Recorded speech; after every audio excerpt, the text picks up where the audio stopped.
Hi, guys. Welcome to another episode of spiritual influencers and how they are ruining it for pretty much everyone. And now this is going to be the Bali edition. Not really sure what I'm going to call this video. I have written on my notes here, Bali New Agers are on another level or in another dimension, kind of in their own little portal, right? So today I really want to talk about Bali and what's going on in Bali, because I personally am interested in Bali, or used to be very interested in Bali too at one point. But after reading through what felt like thousands of articles over these past few months, I've become quite disenchanted. Let's put it that way. So Bali used to be the spiritual junkie hotspots for people looking at their fix, and especially since 2020 on. So it was very much locked down in 2020. Ever since it started opening up in 2021 and on, people have been kind of just migrating over there, especially people who are kind of escaping the Russian war, but we'll get to that too. So when you go on YouTube and you do a quick search, the reality of living in Bali, you have some pros and cons. How much does it really cost to get here, or to live here? Life in Bali as a foreigner, the honest reality of Bali. Watch this before coming in 2024, which is pretty much right now. Why I'm leaving Bali. Beware of this. So you do have a ton of digital nomads, but the digital nomads in Bali, most of them, at least not all of them, but a lot of them seem to have this spiritual background, which we'll see too. Then we have a few videos. Is Bali dangerous? I'm not really sure anything in Asia is really dangerous. Maybe Vietnam and Cambodia. But yeah, Malaysia, Indonesia, Thailand, I wouldn't necessarily consider dangerous, at least not according to South American standards. Is it worth visiting Bali? Tourist traps, all the things. Let's just get into this entire digital nomad side, which I think ties into it too. So there was this article, and it came out earlier last year in March 2023, so already a little while ago. But this person right here is basically a digital nomad, and he was making a certain amount, 6 figures. And he was basically saying how when he had first gotten there, just to kind of summarize this entire article, how he had first moved there in 2019, which I feel 2019 was really the year where you could have probably still seen a bit more of the authentic side of Bali. Everything was fine, it wasn't as overrun. And now he's just like, it's polluted, it's congested, it's overly commercialized. And he says living elsewhere, like in certain parts of Europe, is a better choice if you work remotely as a digital nomad and all of the things. So this person is from San Diego in the US. He came to Bali. He also has a family, so I guess he has like a small kid or whatever. He was kind of just enjoying his time on the islands. But over time, they had this boom happening. So Bali's too polluted. The traffic is insane. From my understanding, there's really just this one road that goes from one place to another. Let's just say Ubud to Canggu. And it's kind of like, okay, so if there are millions of people coming all of a sudden, yeah, it's obviously just going to be, which we'll see in a few images, it's going to be overcrowded. It's not going to be very enjoyable. The traffic pollution reminded him of life in major cities, so he thought to himself, why should I even stay? There are better options for digital nomads, all of the things. So he became quite disenchanted after a few years. Now, he did stay there for almost 4 years, from my understanding, but just the change that he've experienced.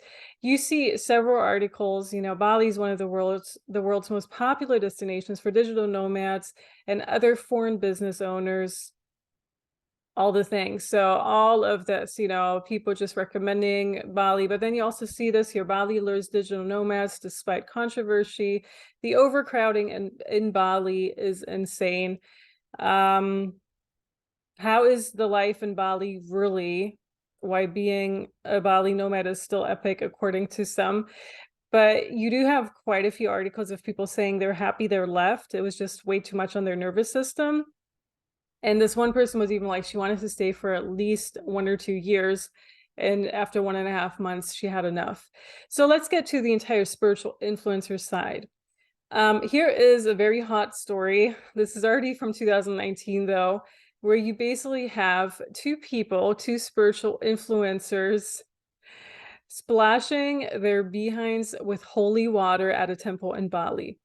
And this is them, Sabina and Shadanek Sluka. I'm really not sure how you pronounce those names. I think they're from Eastern Europe. And if you see this video right here, which they posted on their Instagram, so let's just go into this. So they had a temple, and he's literally putting that right up her crack, right? So yeah, very spiritual of them indeed. You have a ton of videos on TikTok as well. But basically, you know, you want to talk about cultural appropriation, just like we had with the Shannon Blake video where people were complaining about her cultural appropriation. No, I think that is cultural appropriation. You want to talk about it, that is really something that you shouldn't be doing. Now, another thing is, just to get into the meaning of Bali, Bali is known as the island or the land of gods. And I totally forgot about that until I actually looked up the meaning of Bali again, or what it's known. So supposedly they have three major ones, and these gods are based off of what? Hinduism. How lovely. So Indian deities. Three major ones being Brahma, Shiva, and Vishnu. Now, you know, I do know you have a lot of different ethnicities in Bali. You know, people look a little bit Chinese and, well, in Indonesia overall. So people can look Chinese, similar in Malaysia. They can look more Indian, and they can look just like a mix of all of that too. And then I think you have a third or a fourth major ethnicity there. So you do have Muslim ethnicities when you go closer to Lombok and other places, and possibly Java. But Bali seems to be more influenced by these Hindu gods or goddesses, or just in general, several different entities. Let's put it that way. I had a friend, she went there last year, and I hate to say last year because it doesn't even feel so long ago, but she went there in April 2023. And she was just like I would have been, honestly. She was so excited to finally go because, you know, you hear so much about Bali. You're just like, oh yeah, I really just want to go. I really just want to see all the hot spots and everything. So she went there and she stayed for 2 weeks because obviously it's very far from here, from the US. And the first few days, she literally was elated. You know, she was like, wow, this is the best thing ever. But then after that, she started hating it so much. And when I asked her, well, why did you hate it? She basically said it felt very light in the beginning when she first got there. But once she started digging further into the culture and what they were really doing, this weird darkness kind of came over. And the best way she described it is because they worship not just the good gods, but also the not so good gods. So they kind of feed, you know, when they worship them, they kind of give them some food. They put some food out. They put some worship dishes and all of that out. So they do that not just for the good, the benevolent gods, which those are all entities, obviously, as you guys know who are following this channel. But they also do that for the malevolent or the more negative-minded gods. And so if you're already feeding into this entire god and goddess agenda, you need to be careful with it because you're calling in entities. And if you're calling in the so-called good entities, you're also calling in the so-called negative entities, which they're all just AI in the astral anyhow, but you're calling in things that you don't really want around you. So she started really disliking it after just a few days. For her, the entire 2 weeks there were just very mixed because the landscape is indeed beautiful. According to her, yes, it's amazing, it's beautiful, definitely worth it. But on the other hand, unfortunately, you do have this issue with it being very overcrowded. And like a lot of these articles were saying, it's just almost not enjoyable when you can't take a picture. So it kind of reminded me of Santorini or other places in Greece where I just recently went, where it's like, okay, you're standing here, you need to stand here for a good while to get a good picture, or you're just not going to get what you came to look for. And at the same time, it's a bit too bad because online they always make it seem like there's no one there in those spots, and then you have a million people trampling all over. Also, the pollution, so the trash everywhere, is supposedly a huge turnoff. Now let's get into more of the spiritual side. So this is just one of the rituals that they do in Bali. Crying is the ego dying and the soul returning. It's like just a typical thing, you know, all these circles that you have, like cacao ceremonies. dubious spiritual circles such as this one. If you go on TikTok, which I know some of you have never been on there, and that's for a good reason too, you have this thing called fake Bali healers. And basically, if you just look at a few of them, oh yeah, it looks so great. It looks so spiritual. Really looks like you're being elevated into another dimension almost. But these people who seem to be locals who are doing this, they're basically doing this to everyone, regardless of who you really are, you know, regardless if you are a porn star, regardless if you are a mass murderer. So yeah, I'm not really sure if that's really the point of doing these rituals on everyone. It seems more like a money-making thing, which I understand too. The locals somehow have to make money. I think in this one, she actually has lip fillers, which lip fillers seem to be a huge thing in Russia right now. I have no idea why. Unfortunately, it is coming over to the US too over the past few years already. But especially with Russian people, the entire fake everything, fake boobs, fake lip fillers, fake whatevers.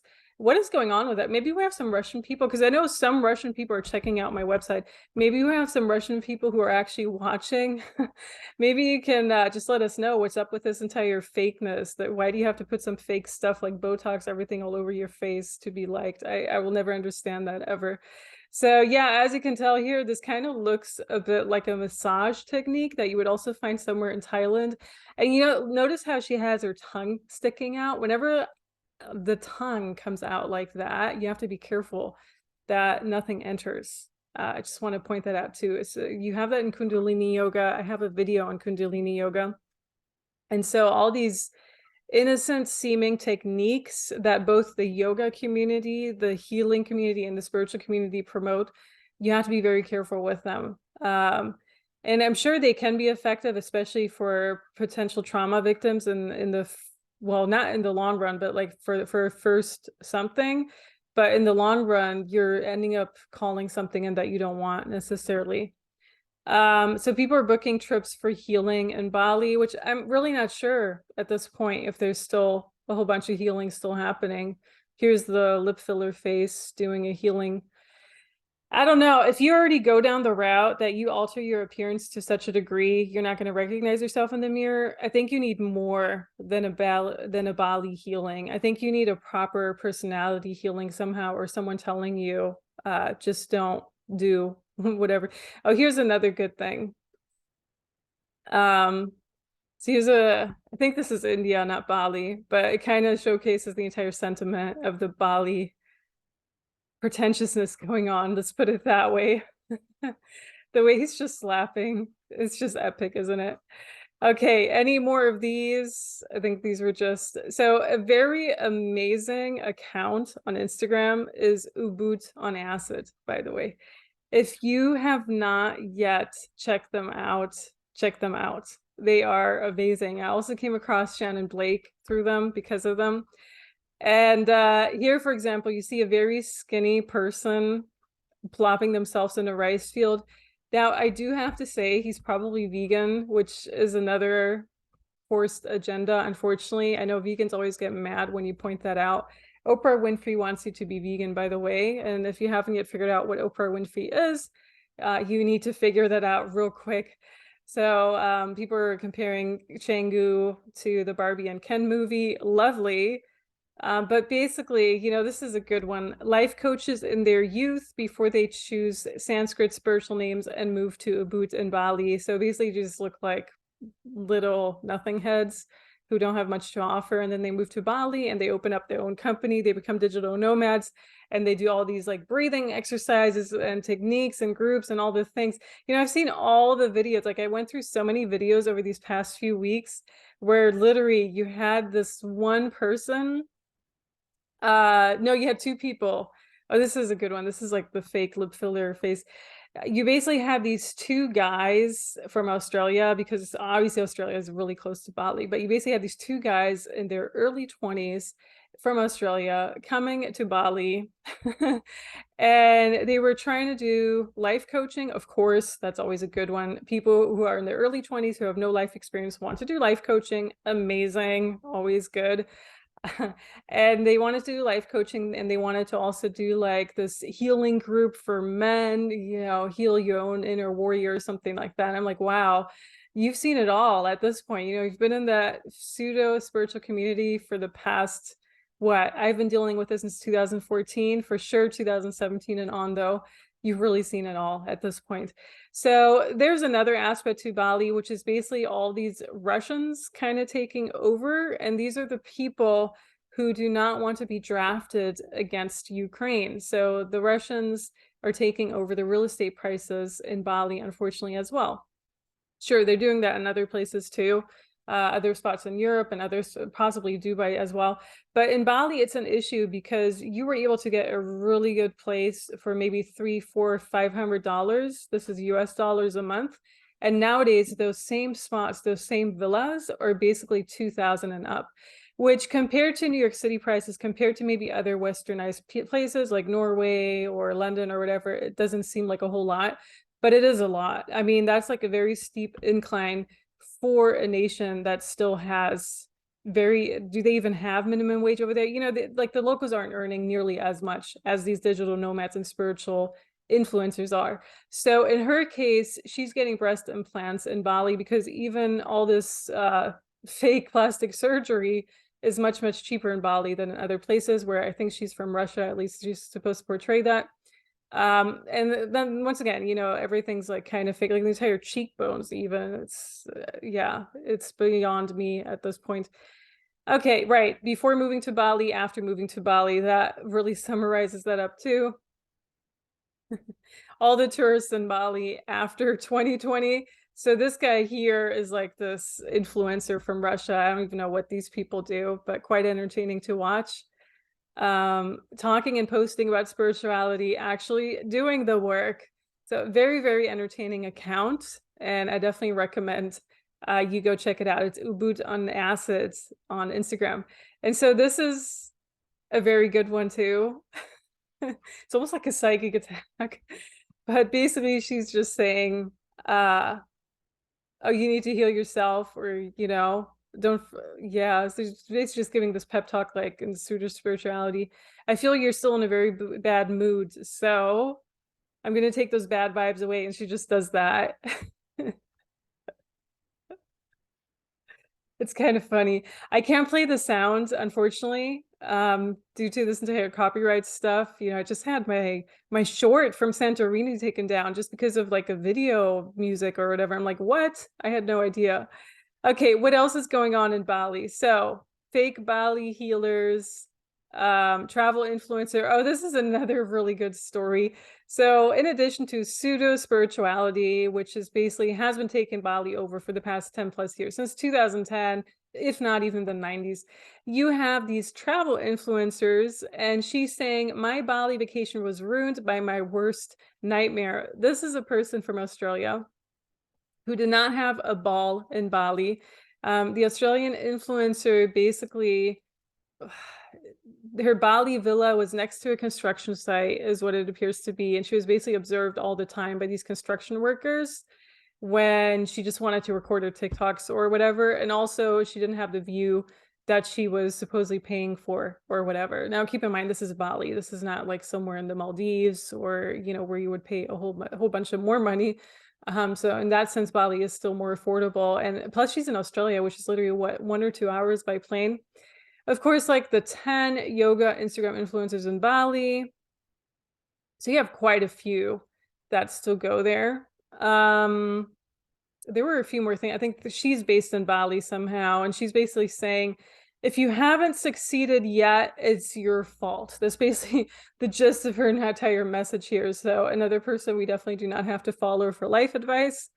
And this is the couple that was splashing the holy water on their behind.